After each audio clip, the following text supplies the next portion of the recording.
da República do Brasil. No centro do Roda Viva, que começa agora, está o candidato Enéas Carneiro, do Partido de Reedificação da Ordem Nacional. Nascido em Rio Branco, estado do Acre, Enéas Carneiro só foi registrado 9 anos mais tarde, em Belém do Pará. Órfão de pais desde os 9 anos, sempre trabalhou para ajudar a família. Aos 19 anos, mudou-se para o Rio de Janeiro, em busca do sonho de formar-se em medicina. Ingressou então na Escola de Saúde do Exército, onde se graduou terceiro sargento auxiliar de anestesia, em 1909. Formou-se em medicina em 1965 e tem mestrado em cardiologia pela Universidade Federal do Rio de Janeiro. É formado também em física e matemática. Sua estreia na política foi em 1989, quando fundou o Partido de Reedificação da Ordem Nacional e lançou-se candidato à presidência da República. Com apenas 15 segundos no horário gratuito de televisão em 1989, tornou-se célebre com a frase "Meu nome é Enéas" e obteve mais de 360 mil votos, conquistando o 12º lugar nas eleições daquele ano. De volta à política, novamente como candidato à presidência, Enéas Carneiro disporá agora de mais de 1 minuto no horário gratuito da televisão. Para entrevistar o nosso convidado de hoje, Dr. Enéas Carneiro, está aqui o jornalista Fernando Mitre, diretor executivo do Jornal da Tarde, jornalista Josemar Gimenez, chefe da redação da sucursal paulista do jornal O Globo, Clóvis Rossi, que é repórter e colunista da Folha de São Paulo, José Paulo Kupfer, do editor-chefe da sucursal paulista do jornal Zero Hora, Rui Xavier, coordenador de política do jornal Estado de São Paulo, e o jornalista Ibsen Spartacus, chefe de reportagem do Jornal do Brasil, também sucursal de São Paulo. O Roda Viva é retransmitido por 23 emissoras de televisão de todo o país. E você pode participar desse programa pelo telefone 252-6525. 252-6525. A Shizuka, a Cristina e a Ana estão anotando as suas perguntas. Se você preferir o nosso fax, é o 874-3454. 874-3454. Doutor Enéas, boa noite. Boa noite. Doutor Enéas, nossa primeira pergunta a todos os candidatos à presidência da República do Brasil. O senhor, obviamente, tem acompanhado a evolução das pesquisas eleitorais. Em alguns estados, o senhor está até empatado, tecnicamente, com outros candidatos que são políticos profissionais.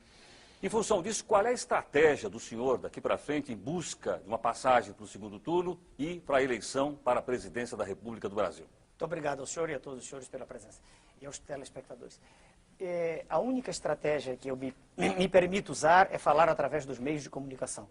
Eu não creio que, para ser atingido um universo como o da população brasileira, de cerca de 150 milhões de pessoas, possa existir uma outra estratégia. Exatamente isso.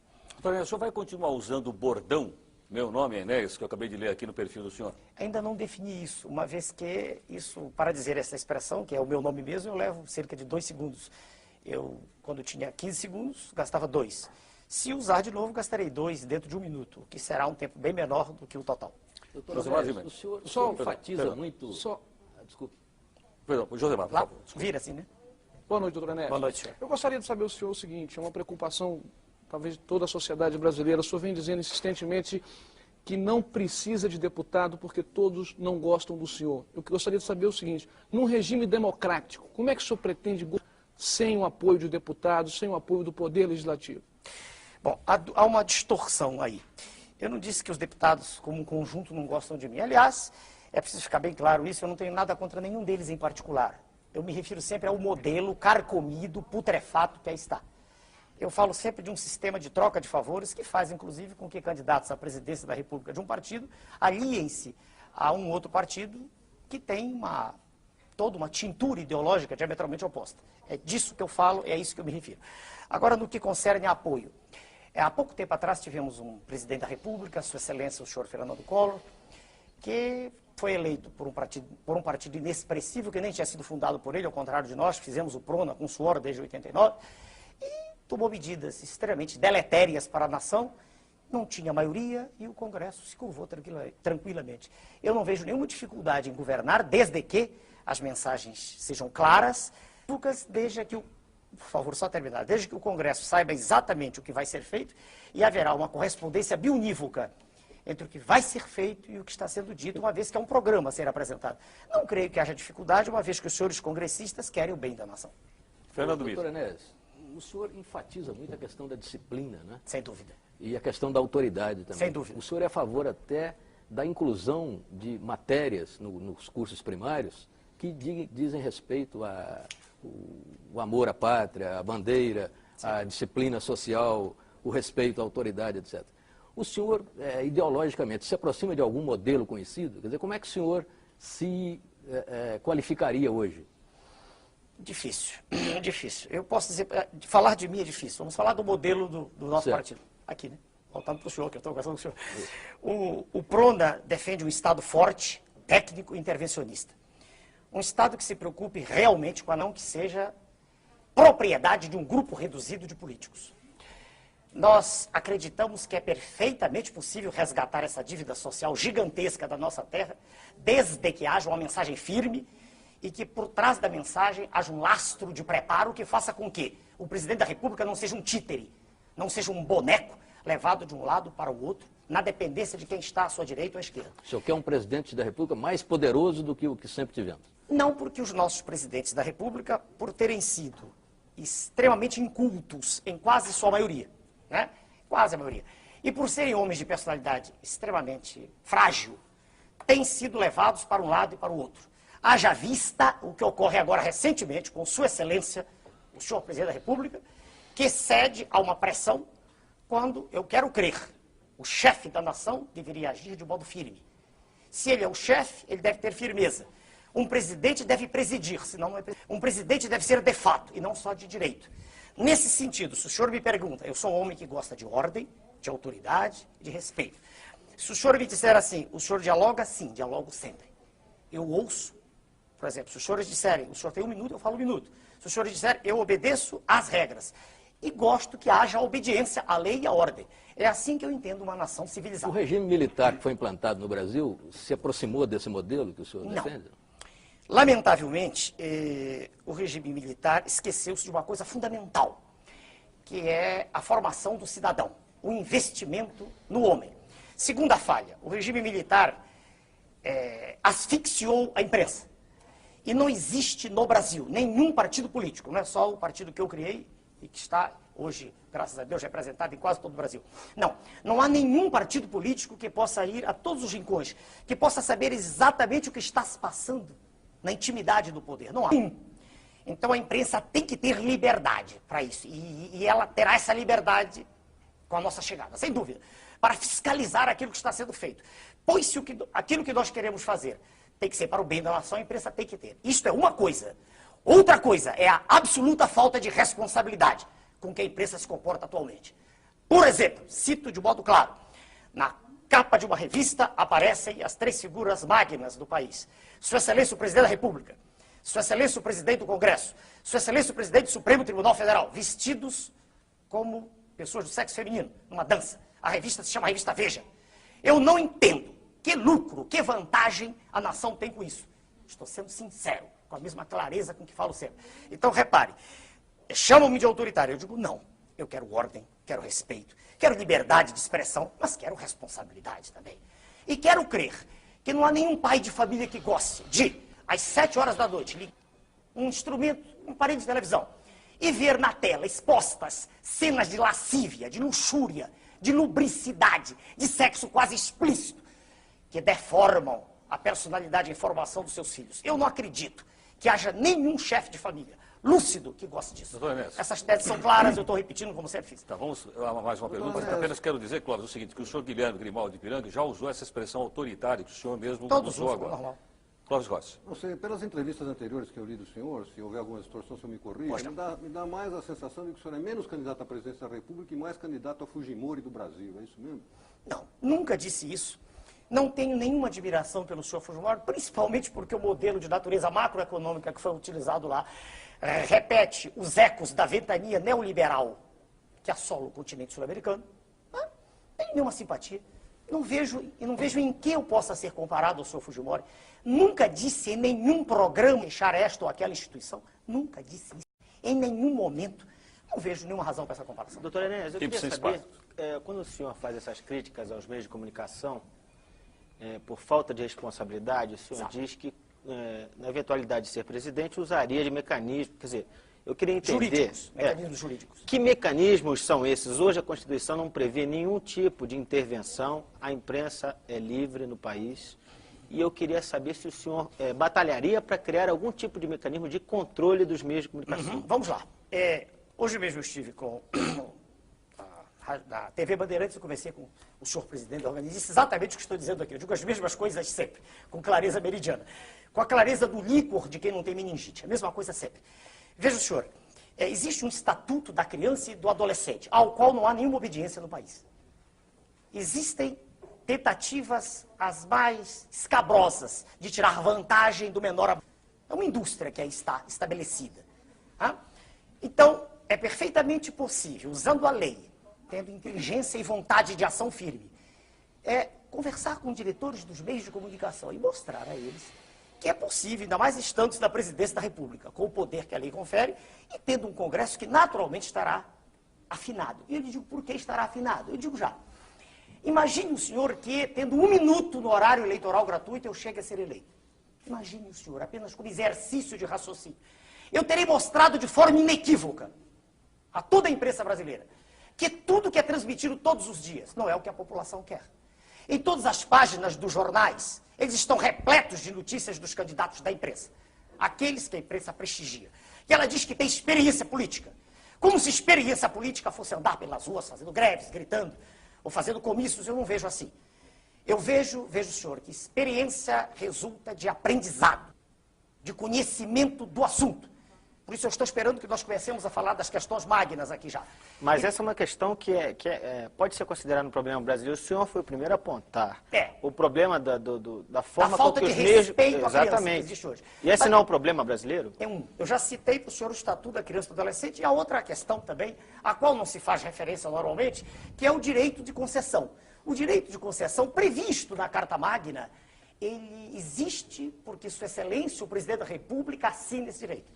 Mas eu só queria, por favor, eu só queria entender qual é o... emissoras que não se enquadrarem ao modelo que o senhor... Eu queria entender se é um processo de negociação, de discussão com a sociedade, negociação, se seria intervenção... Pois não, assim como eu estive hoje com o presidente, o primeiro de uma rede de comunicação que me convidou para conversar, e só fui porque fui convidado, tá? Jamais impus minha presença a lugar nenhum. Estou aqui porque os senhores mandaram um ofício, claro, calcado na lei, né? Mas eu quero crer que conversamos diretores, presidentes dos meios de comunicação, como todos são chefes de família, e apenas eles participam do processo, porque, quero crer, não há outro jeito, é uma briga por ibope, quando se ficar claro, quando não houver dúvida, quando for irrefragável a tese, que existe comando na nação, e nessa história de faz de conta que aí está, sabe? Perdoe-me, essa bagunça generalizada que hoje é o Estado brasileiro, fraco, incapaz de tomar decisões, mal informado, mal organizado, com uma desordem em todos os níveis. Quando ficar claro que não é mais assim, eu quero crer que não será difícil. Pois não. Nós temos mais uma pergunta do jornalista, eu queria que o senhor respondesse ao nosso telespectador, José Carlos Plácido da Vila Olímpia. Ele quer rapidamente saber do senhor o seguinte: se o senhor não passar para o segundo turno, o senhor aceitaria ser ministro de algum outro governo? Com todo respeito ao telespectador, com todo respeito ao senhor telespectador, é impossível... Fala aqui? Pois não. É impossível, senhor que fez a pergunta, obrigado, senhor, mas é impossível ser ministro de um governo inepto. Veja, o senhor que perguntou o que acontece agora com, não me lembro, o senhor Osíris, o senhor secretário da Receita. Não adianta, imagine o senhor que eu fosse, por hipótese, que aceitasse essa tese, jamais aceitarei com o modelo que aí está, jamais. Já declarei isso por escrito, em documento que está registrado em Brasília. Não quero ser profissional de política, não gosto disso. Eu quero ser um estadista, quero endireitar, quero fazer com que a nossa nação respire, com que a nossa nação possa emergir desse lodaçal em que ela está mergulhada. Como eu poderia aceitar ser ministro se, quando qualquer medida firme fosse ser tomada, imediatamente eu seria obrigado a demitir-me? Como posso eu aceitar teses de um candidato à presidência da República, que é o representante legítimo das multinacionais no país? Quem é, doutor Ernesto? Sua Excelência, o senhor Fernando Henrique, é um representante legítimo das multinacionais do país. Legítimo. É um homem que defende um processo neoliberal que estraçalina, e temos outros exemplos muitos, mas respondendo ao seu telespectador, eu não posso ser ministro. Veja o senhor, se eu quisesse ter qualquer cargo, eu teria sido candidato a deputado federal e sem nenhum convencimento estólido, sem nenhuma bobagem, eu teria tranquilidade de eleição em qualquer estado, qualquer unidade da federação. Ok, Tonés, pergunta agora do jornalista Rui Xavier. Pois não, senhor. Ouvindo o senhor assim, a minha sensação é que o senhor ficou mais duro. Mais duro? Mais duro desde a última eleição para cá. Quer dizer, eu lendo o noticiário aqui, várias reportagens sobre o senhor. Posso tomar também, água aqui? Pode, à vontade.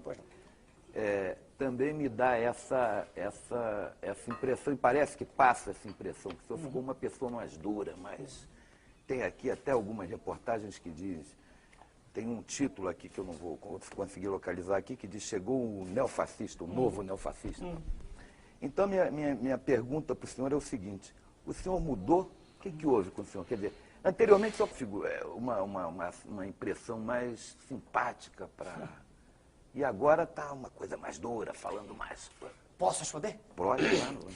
Com respeito à sua pergunta e a tudo que ela possa traduzir, né, de modo explícito ou implícito.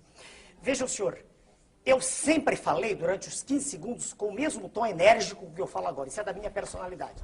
Eu não sou de meias palavras. Eu tenho clareza no que penso e no que digo. Não tenho dissociação cérebro-língua, nem nenhuma dificuldade de articular o meu pensamento. Aprendi a falar e escrever corretamente. Naquela época eu tinha um tempo pequeno, então grande parte das pessoas, incluídos jornalistas também, não conseguiam entender o que eu dizia. E achavam engraçada a frase final, meu nome é Enéas. Muitos achavam que eu estava brincando, querendo ser deputado mais à frente, ou um cargo. Surpreendi todos, eu não fui candidato a nada, porque eu não quero, não preciso disso. Sou médico, sou professor de cardiologia, tenho do que viver. Eu não fiquei mais duro. A conversa agora está sendo nada. É possível agora o senhor acompanhar com mais tranquilidade, e todos que me ouvem, não só agora a forma, mas o fundo, o conteúdo do que está sendo dito. Eu falei em fevereiro de 1991, não sei se o senhor assistiu ao pronunciamento, uma hora inteira em cadeia nacional, e disse coisas extremamente duras. Eu fui o primeiro presidente de partido político que teve coragem de pedir a sua excelência, o presidente Collor, que renunciasse naquela ocasião. Pela desgraça a que ele estava lançando a ação. Em que? A que ele estava lançando. O senhor votou nele no segundo turno? Não, eu não leio meu voto, por favor. Por favor, não acredito nesses senhores que estão. Então, veja bem, naquela ocasião eu falei uma hora inteira. O senhor anulou o voto? Anulei com tranquilidade, mas por que não? A Constituição me permite. Se eu não acredito em A, B, C e D, por que eu tenho que votar em algum deles? Por que eu tenho que dizer... Em branco? Não, em branco eu sei que há processos de fraude, todo mundo sabe disso. Isso é notório no país. E o voto em branco permite que aqui, no meio do trajeto, alguém põe, eu anulo o voto, por que não? É a maneira mais clara, mais categórica, mais peremptória de eu dizer que não acredito naquilo. Aparentemente, o senhor não acredita só de A, B, C, o senhor não acredita em ninguém de A a Z, pelo que o senhor está dizendo. Depende de quem se apresenta. Aí, não, um minutinho. Então, podia inverter essa pergunta. Só um instantinho para o senhor, por favor. Não, pois é, nessa linha. Senhor Clóvis, um minutinho. Eu não vejo no cenário que aí está. Se eu visse, eu não me teria candidatado. Perceba o senhor uma coisa. Eu não gosto do processo. Senão pertenceria a ele tranquilo, estaria a palavra que os senhores usam. Processo, exatamente o que é processo? É essa imundícia em que se transformou o quadro político brasileiro. É essa situação de vergonha que cada brasileiro tem quando chega no exterior. Eu estou falando de quem pode ir ao exterior, porque pobre não sai nem do bairro onde mora, não consegue nem pagar a passagem. Essa situação de mentira que é lançada nas telas da televisão, nos jornais todos os dias. E vou dar exemplos para os senhores, vamos falar de coisas concretas. Previdência, que é uma farsa.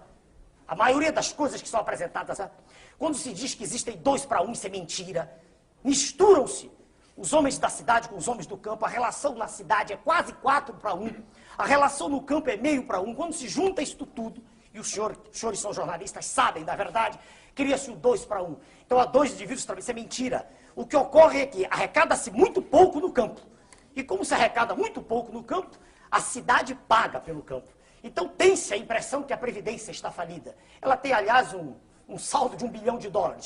O que se quer é privatizar tudo para que grupos espúrios, né, tomem conta e aí o Estado fica endividado, como aconteceu no Chile.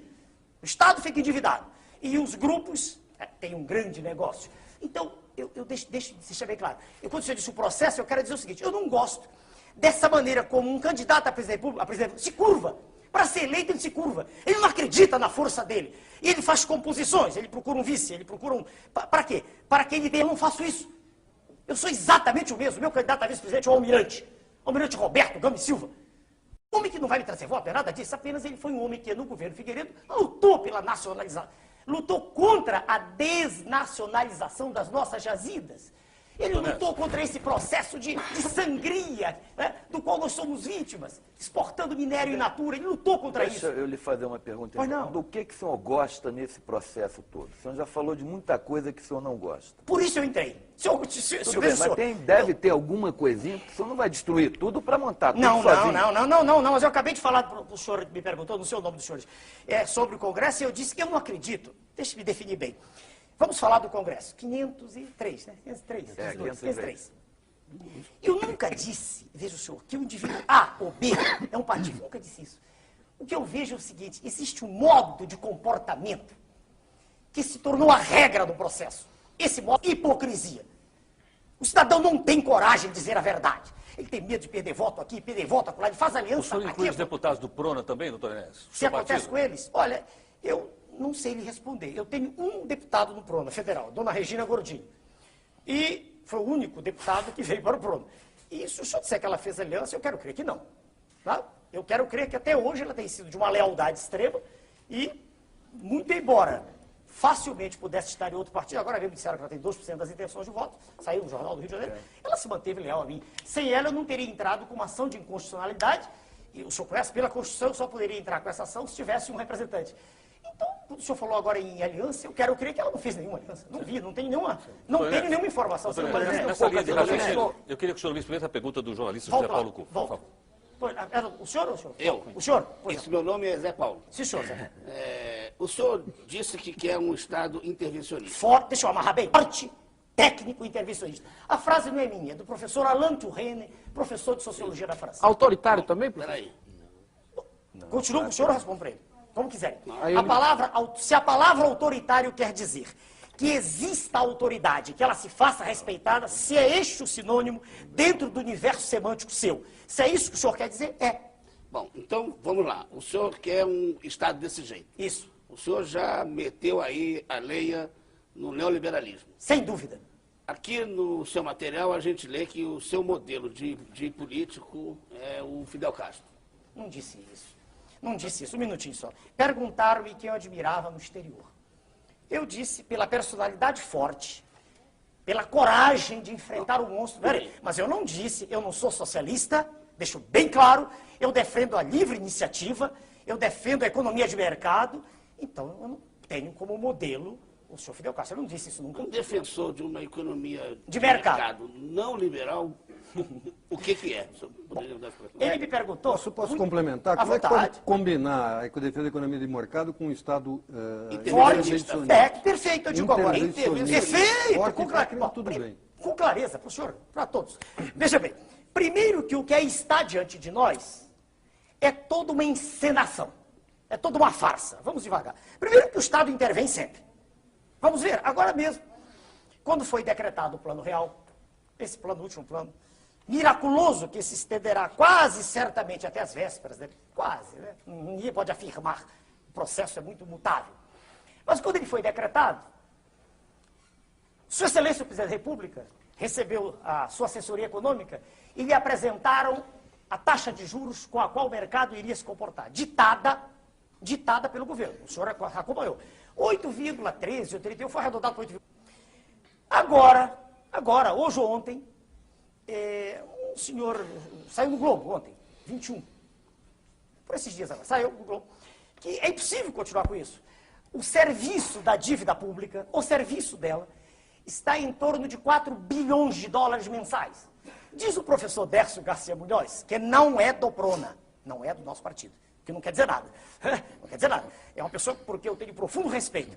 É professor titular de Política Econômica e Economia Internacional em Brasília. Diz ele, não são 4, não. Estou contando só com os títulos em poder do público. Mas se levarmos em conta os títulos do Banco Central, e o Tesouro também paga esse serviço a eles, chega a 6 bilhões de dólares. Ora, meu Deus do céu, não é intervencionista. Só que é intervencionista a favor dos grandes grupos. Eu estou falando de grupos financeiros, não estou nem falando mais em empresa. A empresa, todas estão perdendo. Só as muito grandes que não perdem. As empresas médias, pequenas, todas estão perdendo. Não há estímulo nenhum em produção, nenhum. Então, quando eu digo intervencionista, eu digo isso com firmeza, querendo dizer o seguinte, vai intervir mesmo contra esse monstro, cuja cabeça está lá fora, no G7, não sei qual deles, É um conjunto, o senhor sabe, harmônico que funciona ali no norte, né? Da Pax Borealis. E os tentáculos estão aqui dentro, com os vendilhões da pátria aqui dentro. Então, para repetir com clareza, aceita a economia de mercado, sim, e é intervencionista, sim, não naquilo que a empresa está fazendo, é intervencionista naquilo onde pode ser, eu termino já, na taxa de juros, que será conosco, no mínimo no nível internacional, deixaremos de ser o campeão da usura mundial, com taxa de juros que ultrapassa 28, 30, vou embora das nossas agora. Segundo, da tributação. Por que não? Se ao Estado cabem esses direitos de intervir, e a conversa fiada que é o mercado que faz. Acabei de mostrar agora que a equipe econômica chegou ao presidente e disse vai ser tanto. Né? Perguntou e confirmou que ia ser tanto. Ora, se o Estado pode intervir, por que não o fazer? Uma vez que taxas de juros são embutidas obrigatoriamente nos custos. Pois não. Os telespectadores estão insistindo em Claro, falar do senhor e eu estou aqui... me desenvolveu. Pois é, nessa linha de raciocínio, o senhor Ernesto Liviano, de São Paulo, o senhor Marcos Vinhar, querem saber em resumo o seguinte, afinal, o senhor mantém ou o senhor muda o Plano Real se for eleito presidente da República do Brasil? Pelo amor de Deus. Para onde eu viro? Telespectador? Com todo respeito ao senhor e à sua pergunta, como brasileiro, seria o ideal, né? Eu estou falando aqui no nome de todas as pessoas que nasceram nessa terra, como eu. Seria o ideal para nós que der certo. A situação do nosso país é de trazer lágrimas aos olhos. Qualquer brasileiro sente tristeza de ver o que está acontecendo. O poder aquisitivo foi levado lá embaixo.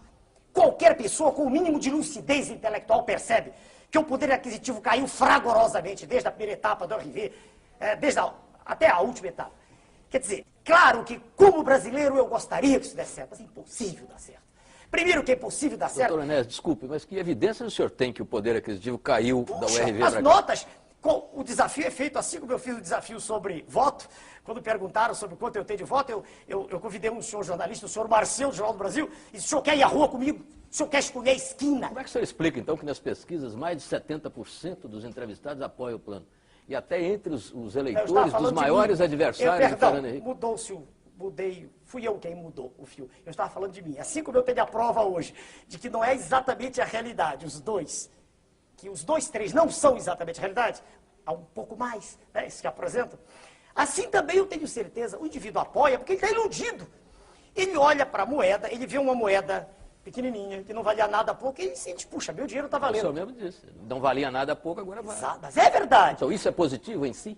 Sem dúvida, do ponto de vista de máscara... Então o senhor já alguma coisa de positivo? Mas espera aí, se é positivo enganar o público... Mas isso é enganação? É.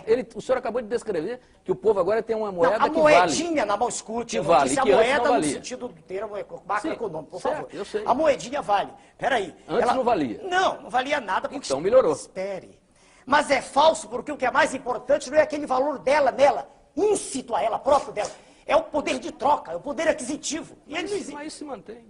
Não diga isso, por favor. Doutor Enéas. Por favor, o poder aquisitivo caiu. Doutor Enéas. Eu não trouxe aqui, mas é possível provar isso. Qualquer pessoa que saia com dinheiro na mão para comprar agora e o faça... Mas é uma contradição em termos do que você está dizendo. Quer dizer, antes havia um dinheiro que não valia, agora há um dinheiro que vale. O dinheiro que vale é aquele que compra. Devagar. O que não vale é o que não compra. Por favor, eu preciso responder para haver clareza.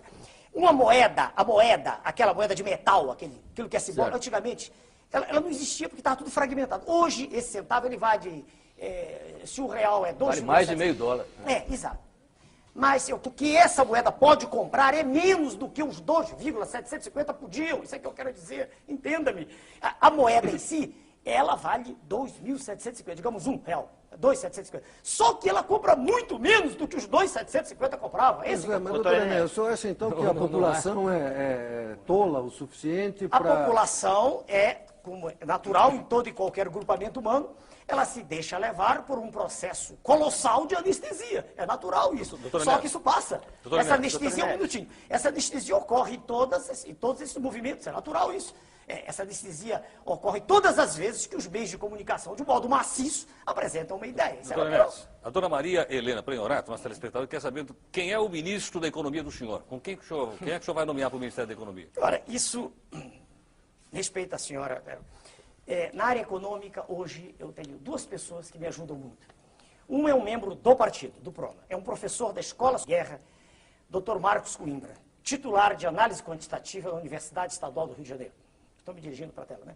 E a outra pessoa não é do PRONA. Eu citei, é o professor Dércio Garcia Munhoz, por que eu também tenho muito respeito. Mas eu não tenho compromisso por nenhum dos dois, de dizer que um deles é o ministro. Em nenhum momento, não há esse compromisso estabelecido. No decorrer do processo, pode ocorrer de um deles dizer, não, doutor Enéas, é melhor escolhermos uma outra pessoa, eles mesmos. Isso para nós, no PRONA, não é fundamental, nós não estamos trocando cargos. Eu, por exemplo, se o senhor perguntar sobre o ministro da Saúde, tem um número enorme de médicos. Eu dei aula para mais de 20 mil médicos. É facílimo escolher alguém. Isso não é preocupação nossa. Né? Não é. Doutor Enéas, nós vamos fazer um pequeno intervalo e nós voltamos daqui a pouco com nossa sequência do Roda Viva Especial, entrevistando o doutor Enéas Carneiro, que é o candidato PRONA à presidência da República. Nós voltamos já já. Com o programa Roda Viva Especial, nós estamos entrevistando hoje mais um candidato à presidência da República, doutor Enéas Carneiro, o candidato do PRONA. Você pode participar pelo telefone 252-6525. Se você preferir, o fax é o 874-3454. Enéas, eu gostaria que o senhor me confirmasse o seguinte: o jornal o Globo, no dia 12 de maio, publicou uma expressão atribuída ao senhor. Eu gostaria de perguntar ao senhor se ela procede ou não.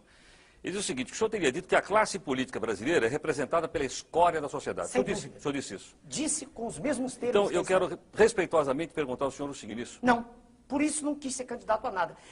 Quando eu disse escória, eu quero dizer o seguinte: é difícil, claro que há exceções em todos os níveis, em todos os meios.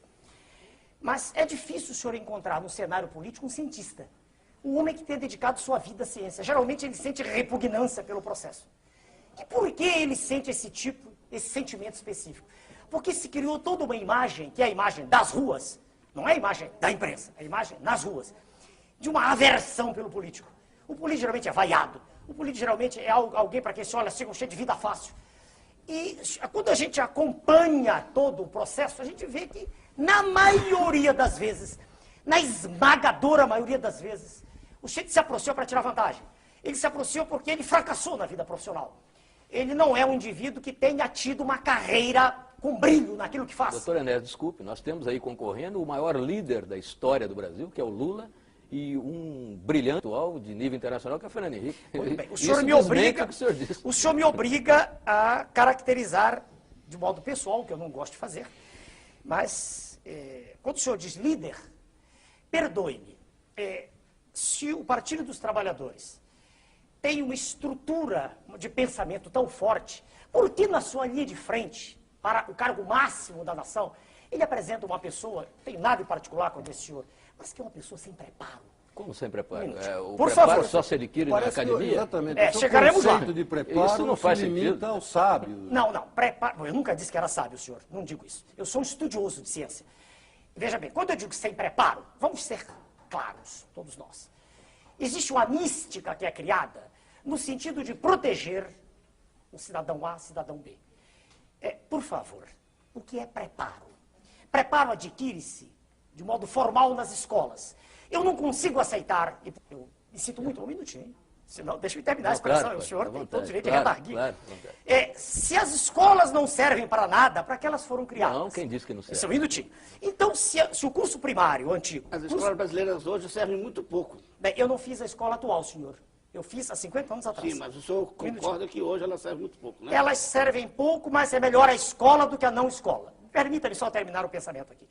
Se eu não consigo entender que se lance a candidatura da República, não consigo entender, e que haja um aplauso de um grupo, né, a uma pessoa que nunca estudou, que se exprime com muita dificuldade, em linguagem falada ou escrita, e que, perdoe-me, fala do que ouve.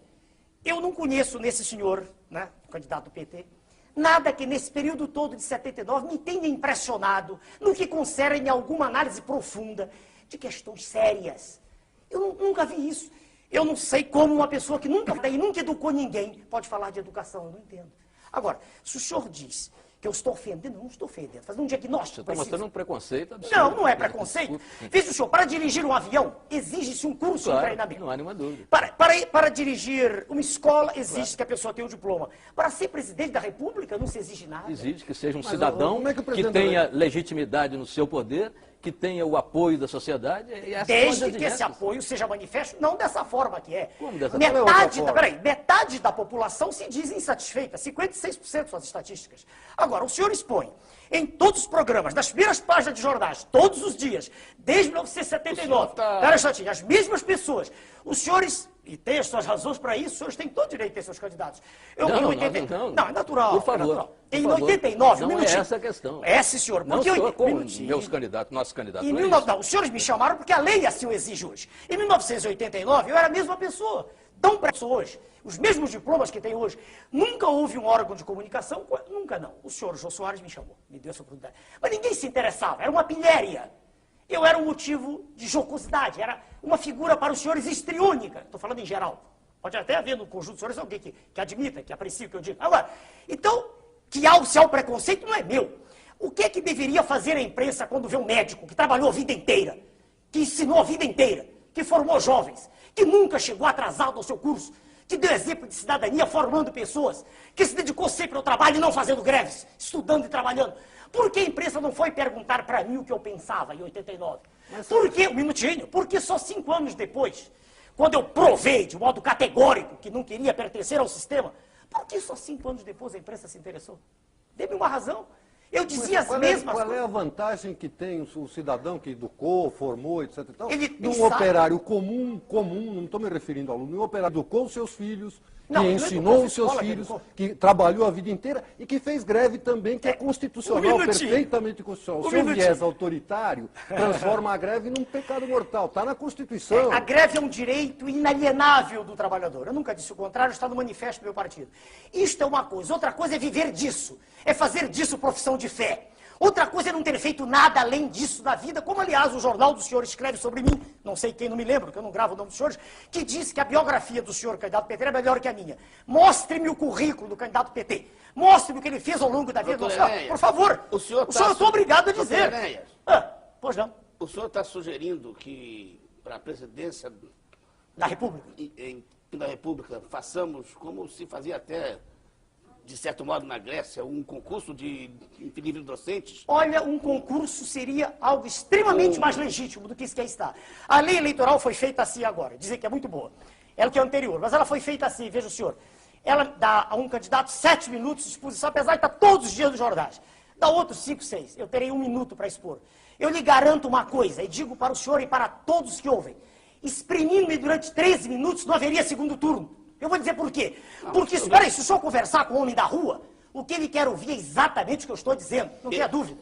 Eu queria que o senhor me desse uma resposta. Seria melhor que fosse um concurso de livre docência, de títulos e olha, veja bem, devagar. Eu quero dizer o seguinte. E currículos? Para responder ele, por favor. Dever-se-ia exigir um mínimo. Não é um concurso para docência, que isso pressupõe uma especialização. Isso pressupõe a entrada numa seara específica de atividade cognitiva. Não estou dizendo isso. Não, o mais diplomado, o mais não necessariamente. Graduado. Exige-se um mínimo de preparo. Mínimo. Segundo, preparo formal de faculdade. Eu não conheço preparo, veja o senhor, a não ser, é claro, isso é raro, a gente encontra o autodidatismo que eu fiz em algumas disciplinas. Mas a formação curricular é fundamental para que uma pessoa possa manifestar-se acerca de um tema. Estamos todos aqui. Se alguém fizer a pergunta do auditório, aqui não há um auditório, se fizer a pergunta da rua, qual é a natureza da luz, se não houver ninguém aqui que tenha estudado ciência... Perdão, só um segundo. O senhor está desse jeito, e se vamos pensar só para pensar, ir para um certo extremo, impedindo que o povo vote. Ele não tem preparo para opinar sobre assuntos dessa Eu não disse isso, eu não disse que... Veja, senhor, se eu não sei... Sim, mas o senhor disse exatamente isso. Não, eu falei de quem vai dirigir. Veja, senhor. Mas quem vai escolher também tem que estar preparado para uma missão O raciocínio leva isso. O raciocínio leva isso. Não disse isso. Veja, o senhor... Só votariam os homens bons, com um certo nível de preparo. A República sem citar. É natural que os senhores pensem assim, e é natural que os pontos de vista sejam diametralmente opostos. Claro, eu respeito. Mas eu não disse isso. Eu disse o seguinte, primeiro que a discussão não leva a nada, porque a Constituição aí está e vai ser como ela determina. É eleição, e qualquer pessoa, mesmo semi-analfabeta, como é o candidato do PT, é candidato a presidente, está tudo bem, isso não tem dúvida nenhuma. Agora, representa um protesto da classe média contra o que aí está, o que sempre esteve, quer dizer, há muito tempo está, há muito tempo. Porque o senhor Getúlio Vargas era um homem preocupado com a nação, sem dúvida, estou elogiando um aqui. Getúlio Vargas e Fidel Castro já são 2 ditadores. Se o senhor quer olhar sob esse prisma, se para o senhor é extremamente elogiável, um presidente que é um boneco. Se o senhor gosta disso, eu respeito sua tese. O que está nos seus esquemas, eu não penso assim. Dê-me o direito de pensar diferente. Não, lhe dou o direito. Eu só quero que o senhor diga. Não, mas... Então, vamos voltar à pergunta do Fidel Castro. O senhor disse que não era bem assim. Mas não é assim, qual é o seu modelo de estadista, vai? Estadista, vamos do devagar. Do presente ou do passado? Do passado. Vamos para homens de personalidade forte que me impressionaram. Não são da minha geração, então só leitura. Meiji, no Japão, criador da Era das Luzes. Quem direitou o Japão e preparou o Japão para ser a potência que é hoje. Só que ele era um absolutista e não foi eleito pelo povo. Sim, isso é irrelevante. Getúlio Vargas foi ditador e depois foi eleito. O que provou que o povo queria ou desejava. Ser absolutista é irrelevante para o senhor, foi isso que eu vi? Quando o senhor diz absolutista, precisa ter cuidado. O senhor volta a Luís XIV. Não, é a história do Japão que diz isso. Então. Não, eu estou citando homens que têm coragem de agir contra o poder constituído, contra esse sistema apodrecido que faz com que uma terra que é a mais rica do planeta, uma terra que é abençoada no seu subsolo, que tem a maior riqueza e água potável do planeta. Doutor Enéas. Peraí, que faz com que essa terra esteja mergulhada nesse processo, o tempo não saia dele, não tem a possibilidade de sair. Já que o senhor tocou na questão da terra, eu gostaria que o senhor voltasse ao programa do senhor e o senhor respondesse ao senhor Ivan de Souza, de Jacareí, no interior de São Paulo. Posso tomar água? Qual é o projeto do senhor sobre reforma agrária?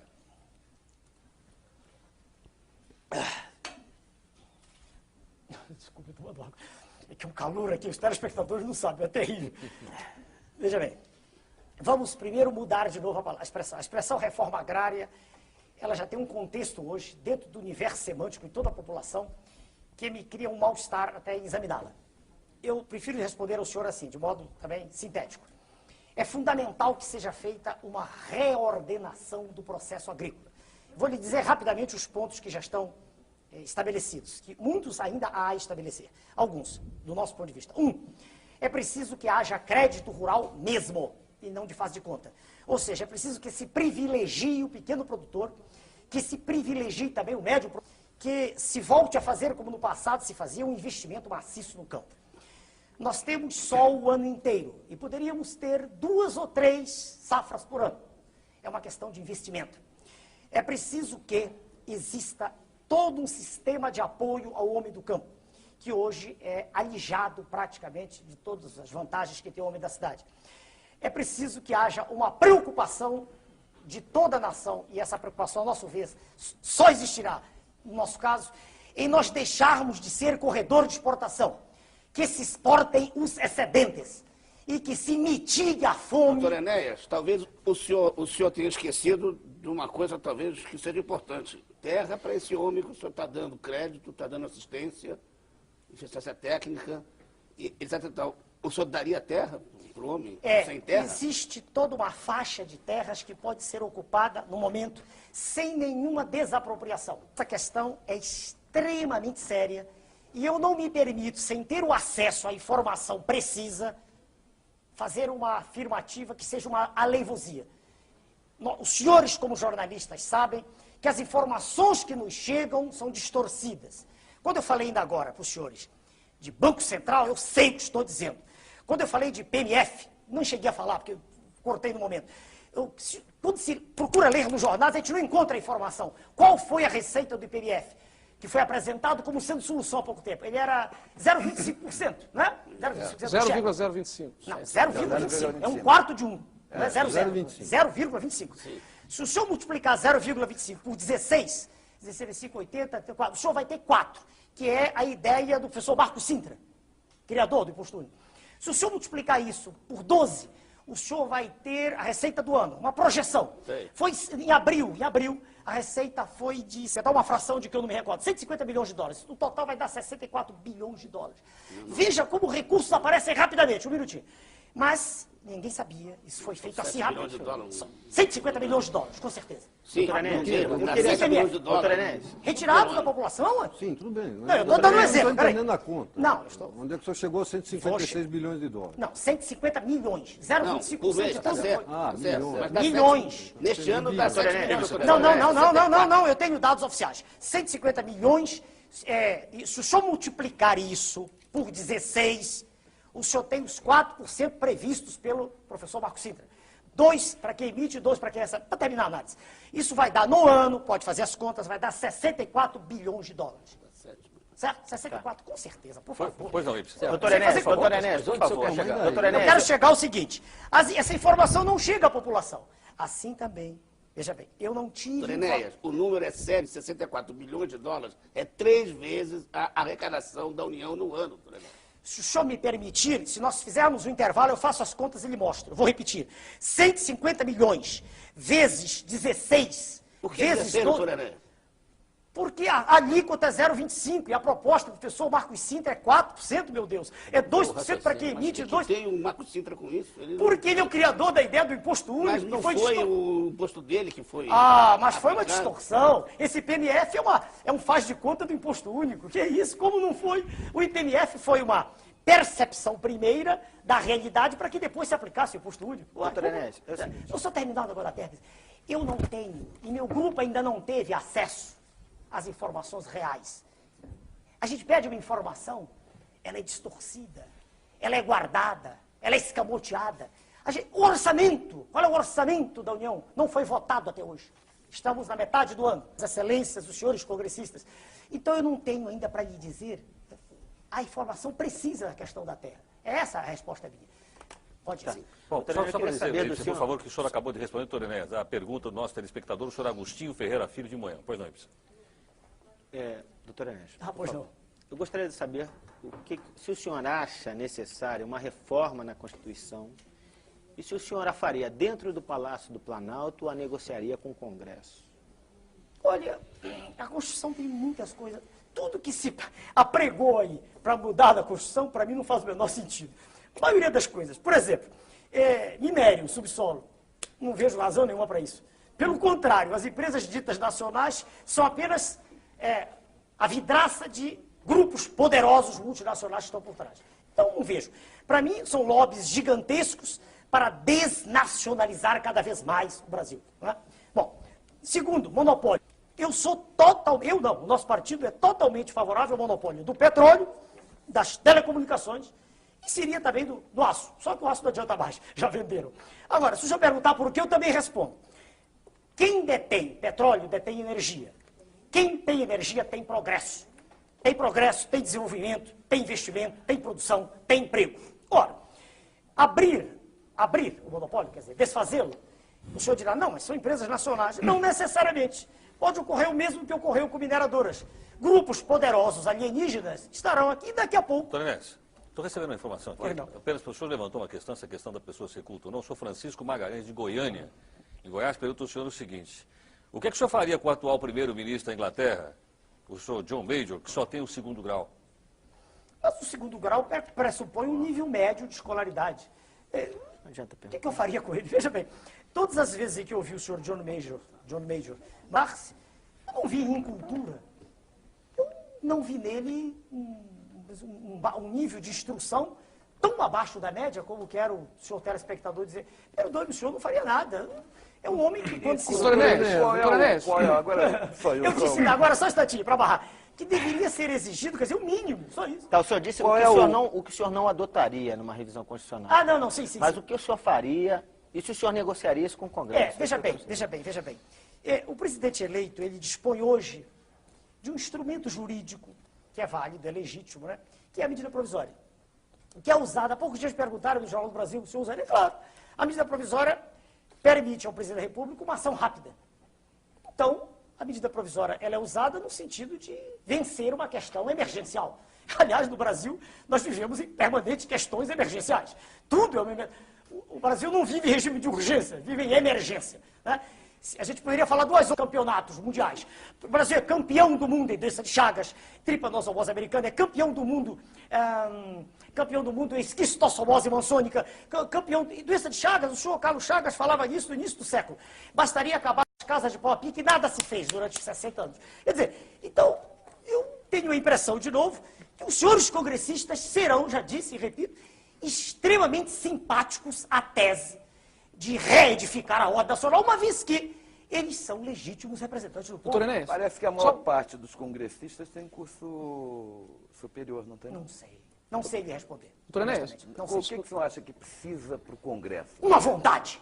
Preciso a deflagração. Para entrar, para ser deputado, o que ser precisaria? senador. Qual é o requisito? Não sei lhe responder. A formação mínima. A formação mínima. Olha, peraí, no exterior, em alguns países, existem escolas de formação política.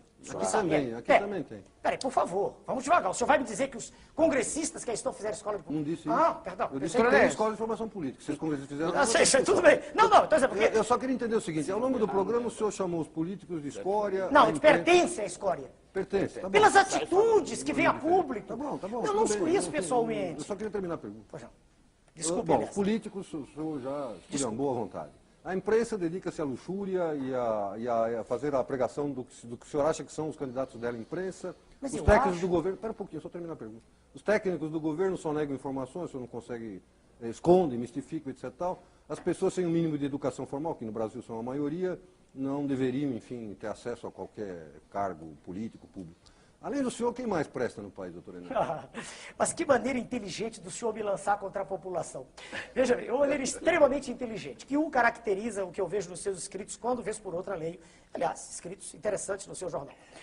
Veja o senhor, eu não fiz nenhuma apologia aqui, veja, terei uma única exceção. Eu disse no quadro de candidatos à presidência da República. Vamos botar um ponto exatamente em cima do i. No que aí está, no que chegou como candidaturas à presidência da República, eu não vejo nada que me impressione, por favor, para ser claro. Eu não disse que não há indivíduos. O senhor quer saber onde há um número enorme de indivíduos de valor, gigantesco, fora da política. Nas Forças Armadas. Fora da política, não necessariamente. As Forças Armadas têm indivíduos de valor, o senhor não gosta delas, é um direito que o senhor tem. Mas há indivíduos de valor... Não tem nada a ver com isso. Não, é evidente. Eu leio alguns dos seus escritos, não leio todos que não tenho tempo.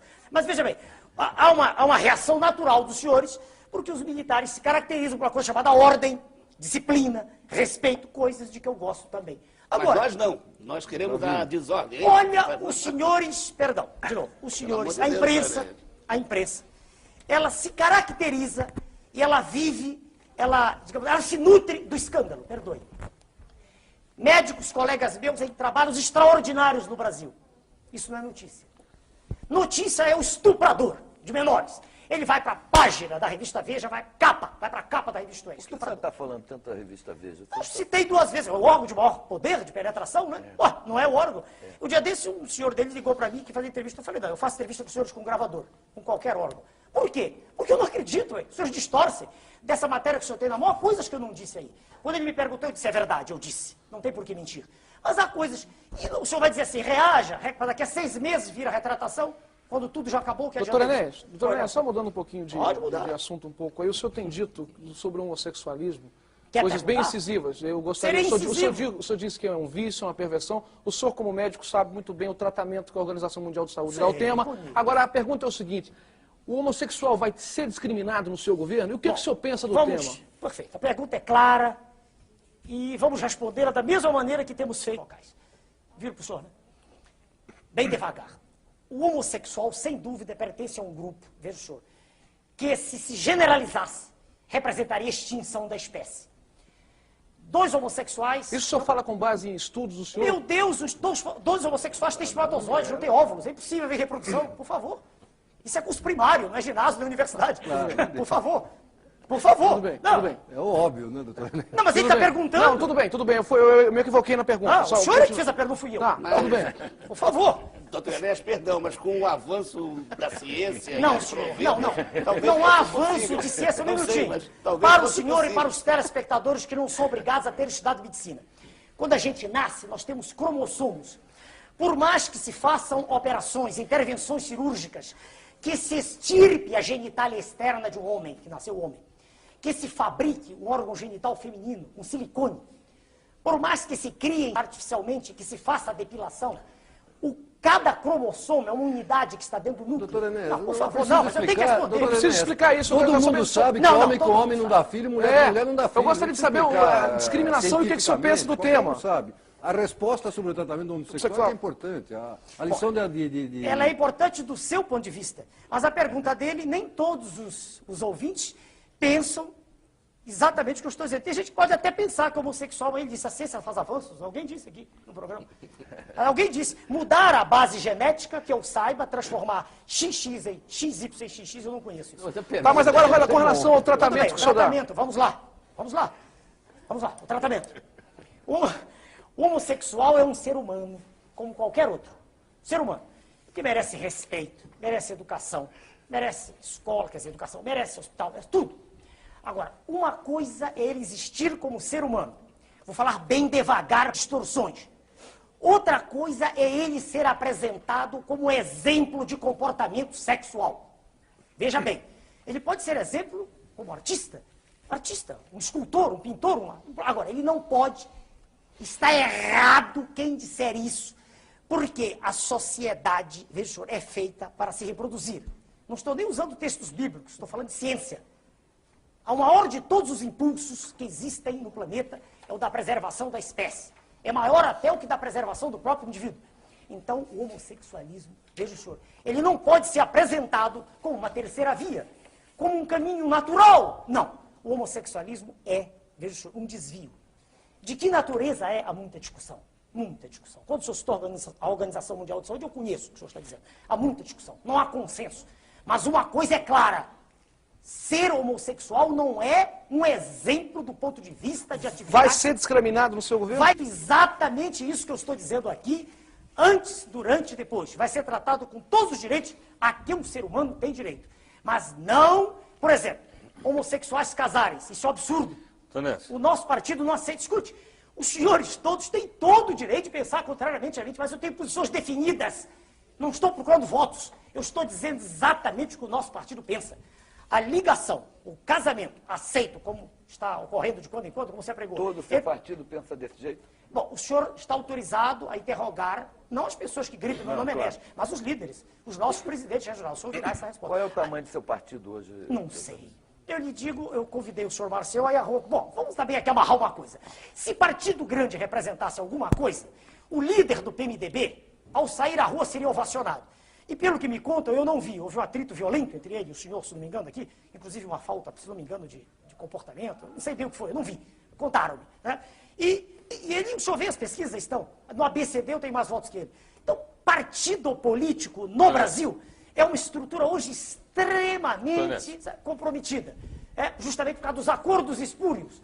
Agora, se eu perguntar qual é a penetração do meu nome na massa, aí só pagando para ver. Doutor Inés, nós completamos 1 hora de entrevista com o senhor. Nós queremos agradecer a sua presença aqui no Roda Muito obrigado, senhor. Muito obrigado pela sua presença. Muito obrigado, senhor. Muito bem, nós vamos fazer um intervalo e nós voltamos com o nosso segundo entrevistado.